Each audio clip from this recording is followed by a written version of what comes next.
марта на сайте Kremlin.ru был опубликован согласованный между российской и американской сторонами перечень российских и украинских объектов, подпадающих под действие временного моратория на удары по энергосистеме.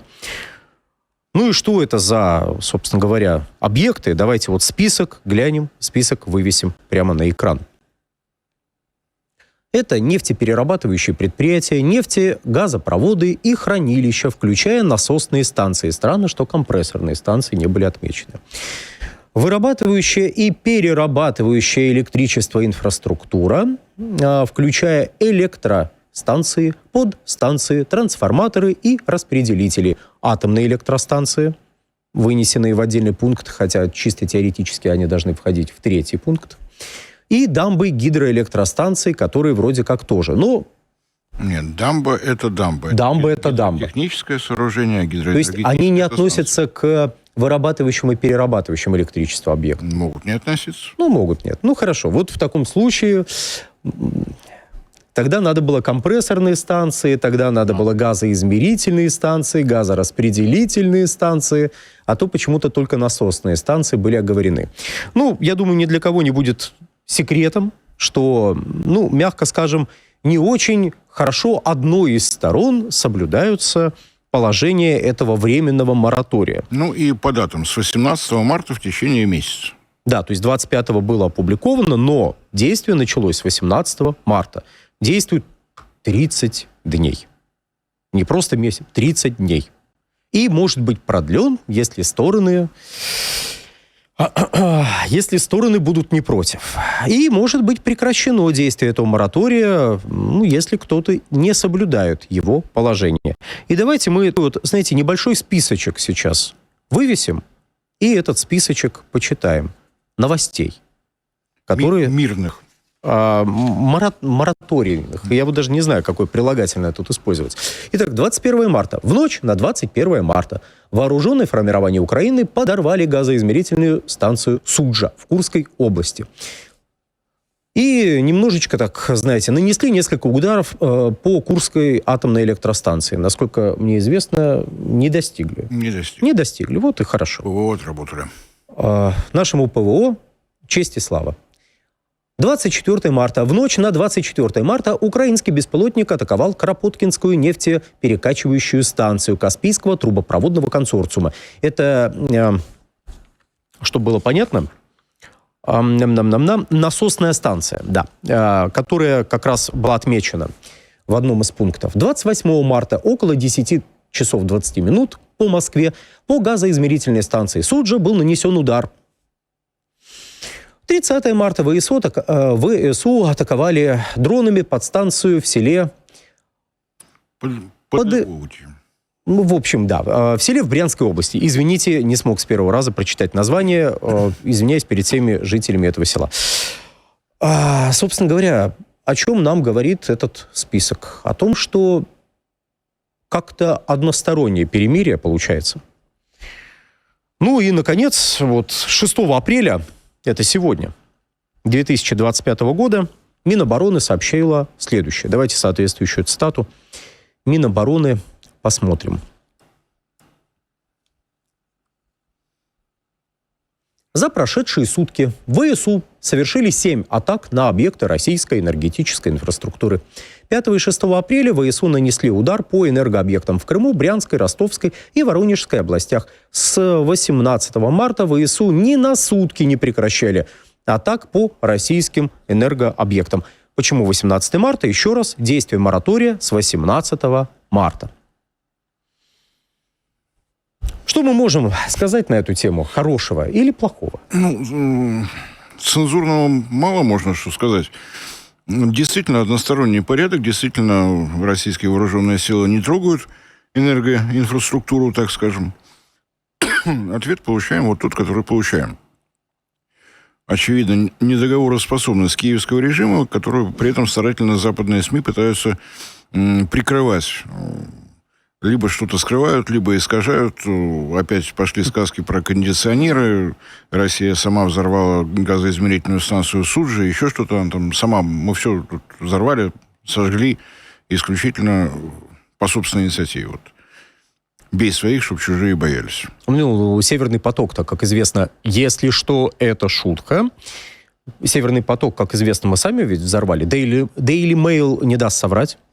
Ну, я думаю, что информационная война, конечно, будет продолжаться еще достаточно долго, вне зависимости от того, какие переговоры будут проходить, но то, что энергетическое перемирие не принесло никаких результатов, кроме того, что отдохнула энергетическая инфраструктура на территории подконтрольной Киеву, появилась возможность что-то подремонтировать, переставить, поменять, закопать, прикрыть, не более того. Здесь такой момент про то, что мы сами взорвали Суджу на полном серьезе. Вот, знаете, в блогосфере обсуждали. Тут вдруг нас кто-то смотрит из тех, кто так думает. Итак, Друзья, YouTube блокирует. Возможно, наш канал следующий, и это видео последнее. Подписывайтесь на наш телеграм-канал Геоэнергетика Инфо. Ссылка в описании и закрепленном комментарии. Подписывайтесь прямо сейчас, чтобы не потерять нас. Не ждите окончательной блокировки YouTube. В ночь на 21 марта, значит, вот взорвали Суджу, отходящие, видимо, персонажи. 24-е, значит... и Курскую атомную электростанцию попытались атаковать. Кропоткинскую атаковали. Потом, значит, вот 28 марта была атака по газоизмерительной станции Суджа. Вот сегодня было несколько, за последние, точнее, сутки было несколько атак. Я вот в этом контексте немножко не понимаю логику. То есть атакуют Кропоткинскую насосную станцию, довольно известную, тем более в деятельности которой косвенным образом замешаны и иностранные компании. Ну, потому что это КТК, и там нефть в основном идет, там 1 миллион 100 тысяч баррелей в сутки идет казахстанской нефти, точнее нефти, добываемой в Казахстане, которая принадлежит частично целому ряду интересных компаний. Так вот, они как бы в курсе, что это за станция, они в курсе, как это по ним бьет. Зачем? Зачем нам взрывать Суджу на этом фоне? В общем, люди, которые так думают, вам большой привет, вы большие молодцы, вы специалисты, видимо, по информационным войнам. Но на этом фоне начали всплывать интересные проекты. Ведь, смотрите, я еще раз укажу на одно важное обстоятельство. Итак, мораторий действует в течение 30 суток, начиная с 18 марта 2025 года. И по взаимной договоренности может быть продлен. В случае нарушения моратория одной из сторон, другая сторона вправе считать себя свободной от обязательств по его соблюдению. Видимо, все смутно подозревают, какова будет судьба этого моратория. И поэтому начали предлагать интересные варианты Украине о том, как ее обеспечить газом. Так, например, дорогие друзья, всплыл вертикальный газовый коридор. Я понимаю, это вообще страшно звучит вместе со словом «всплыл». Коридор вертикальный всплыл. Что это? Проект ранее предлагавшегося магистрального газопровода меридиональной направленности с юга Европы на север Европы или, если угодно, с севера на юг. В любом направлении. Там и Польша в свое время предлагала интересные варианты. В любом, потому что режим интерконнектора, то есть способен прокачивать в обоих направлениях, достаточно удобно, можно маневрировать. Собственно, давайте мы процитируем Bloomberg. Я подозреваю, мы сегодня периодически будем к этому чудесному изданию обращаться. Для начала такая цитата Блумберга о вертикальном газовом коридоре. Что это за зверь? И при чем тут 345 миллионов долларов? Давайте пару слов скажем. Пока нам вешают это сообщение на экран. Вот и оно. Министр энергетики Болгарии заявил, что в ближайшие несколько недель, это практически сейчас, балканская страна начнет строительство газовой сети в рамках региональных усилий по увеличению мощностей. Ух ты, и пропало. Ладно. По увеличению мощностей после того, как Украина прекратила транзит российского газа. Болгария стремится включить соглашение с операторами сетей для так называемого вертикального газового коридора. Этот маршрут расширяет транзитные возможности для сжиженного природного газа, который, проходящего через терминалы в Греции, на север, на Украину и в Молдову, а также удовлетворяющего спрос Венгрии и Словакии. В общем, прекрасный проект. 345 миллионов долларов собираются на него потратить. Это мало. Ну, так, если что, это мало, это не очень Это много. вполне достаточно. Это трансбалканский. Не, мало, в смысле, это, сумма выглядит значительно, но это не очень, не очень много. Трансбалканский магистральный газопровод, который не действует с момента запуска турецкого потока. «Газпрому» он просто был не нужен. Трубы никуда не делись. Если поставить новые насосные компрессорные станции, то все будет хорошо. Если компрессорные станции будут работать в двух направлениях, вот мы получаем вертикальный газовый коридор. Подразумевается, что можно получать газ на севере, на регистрационные терминалы в Литве и в Польше, прокачивать через территорию Украины, вот там надо расширять.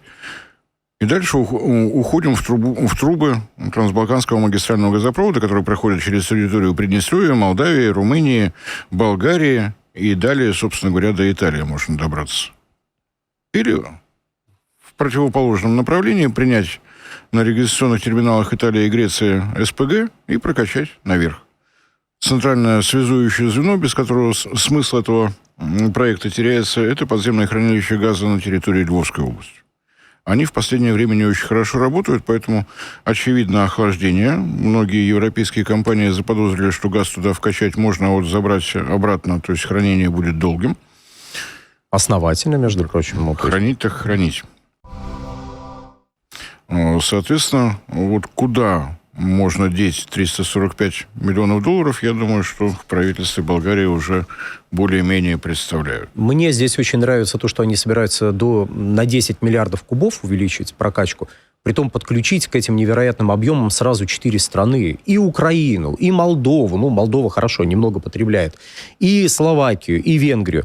Кстати, один из наших зрителей пишет нам сообщение, а если что, нам можно писать сообщение с помощью QR-кода, который периодически появляется в углу экрана.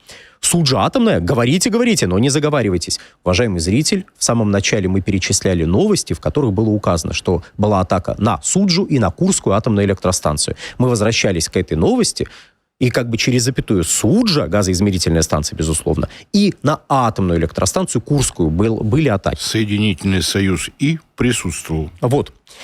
То есть вот так, вот уже появились интересные, 345 миллионов, конечно, сумма неплохая.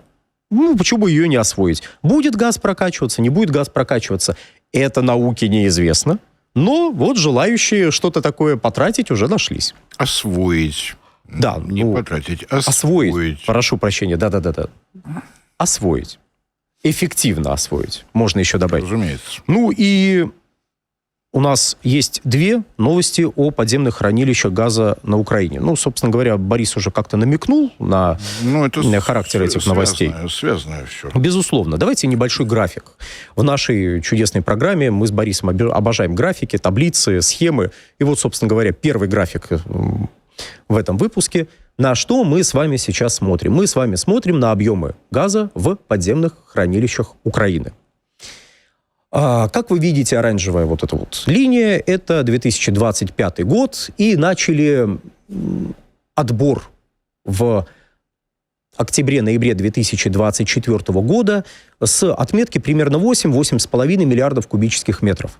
И обратите внимание, мы опираемся на те данные, которые приходят из города Киева. Которые он не нам отсылает, а он отсылает в Европу. Мы как бы в пересказе европейских уважаемых организаций, это Gas Infrastructure Europe, которая вот аккумулирует все эти данные, публикует, потом их обрабатывают и вот делают такие замечательные графики. Не мы придумали, это вот уважаемые европейцы с опорой на киевские данные, вот это все публикуют. Так вот, что за новость? На что мы с вами смотрим? На прошлой неделе, не на той, которая вот сейчас завершается, а именно на прошлой неделе, объемы газа в подземных хранилищах Украины опустились ниже отметки в 1 миллиард кубических метров. Это исторический был антирекорд. Но жизнь не стоит на месте. И антирекорды в наше время сменяют один другой. И вот, пожалуйста, собственно говоря, Bloomberg нам сообщает, Украина уже израсходовала свой так называемый буферный объем или запасы, хранящиеся в подземных хранилищах в качестве резерва. Bloomberg это придумал не сам. Bloomberg тоже ссылается куда-то, вот знаете, в Киев, а точнее к руководителю одного из подразделений компании ДТЭК, который вот, собственно говоря, вот эти данные им предоставил. Лично мне представляется, что деятель из компании ДТЭК немножко приврал.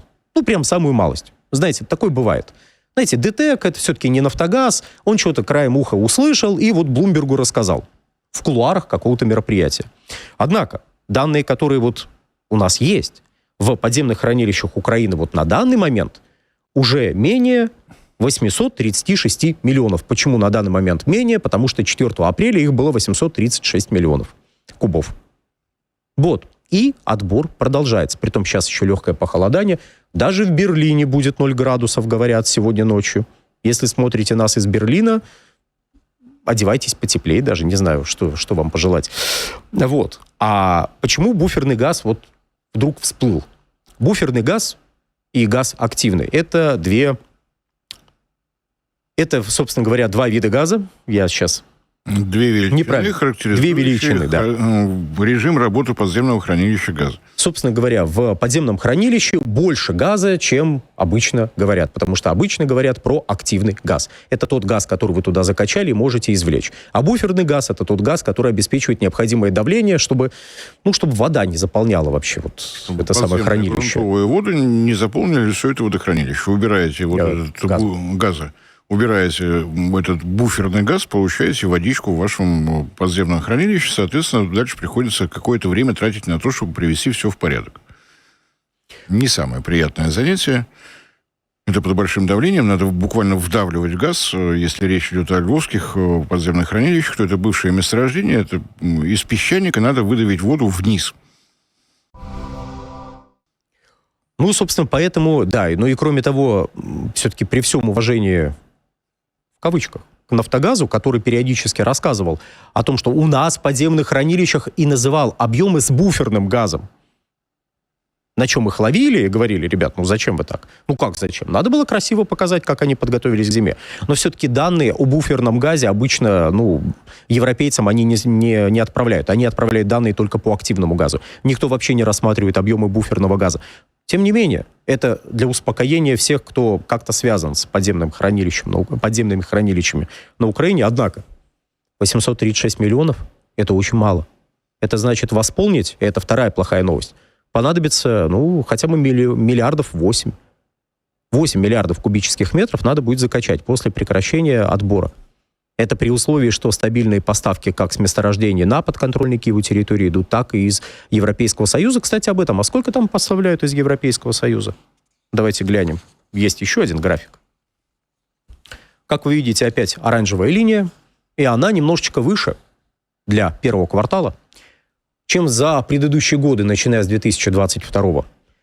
Более 800 миллионов, порядка 850 миллионов кубов было поставлено физически из стран Европейского Союза на территорию Украины за это время. Почему? Потому что внутренние поставки испытывают некоторые сложности. До 18 марта, вот так вот, они испытывали некоторые сложности. Сейчас они сложности не испытывают. Наверное, еще вот с 18 марта до где-то 18 апреля и не будут. Сколько у нас осталось? Да немного совсем. Полмесяца. Пару недель. Да. Это, так сказать, о том, как вот перемирие, как энергетическое перемирие, как оно связано с поставками внутри Украины. Вот так оно связано с поставками внутри Украины. Надо будет обеспечивать физическую прокачку газа. Европейцы тут, правда, беспокоятся, что, елки-палки, в этом году нам самим может немножко не хватить. А если хватит, то газ будет очень дорогим летом. А летом он должен быть дешевым. Что-то надо с этим делать. Ответ – поставлять Украине. Ответ мы можем предложить, альтернативный метод. Что надо сделать для того, чтобы на территории подконтрольной Киеву требовалось меньше газа? Уменьшить территорию. Тогда Украина не будет создавать дополнительную нагрузку на европейский газовый рынок. Метод уникальный, но он совершенно действенный. 2-3 области уже меньше газа. Хорошо? Хорошо. Сколько еще они нам должны вынести энергоинфраструктуры, прежде чем мы выйдем из энергетического перемирия? Атака на инфраструктуру не означает ее вынос. То есть то, что они его нарушают, они его нарушают. Но не надо ставить знак равенства между атакой и выносом энергоинфраструктуры. Опять же, ПВО работает, ПВО молодцы. А когда мы это прекратим или не прекратим, это, пожалуйста, вот мы начали передачу с того, что цитировали новости с одного сайта, вот туда и обращайтесь.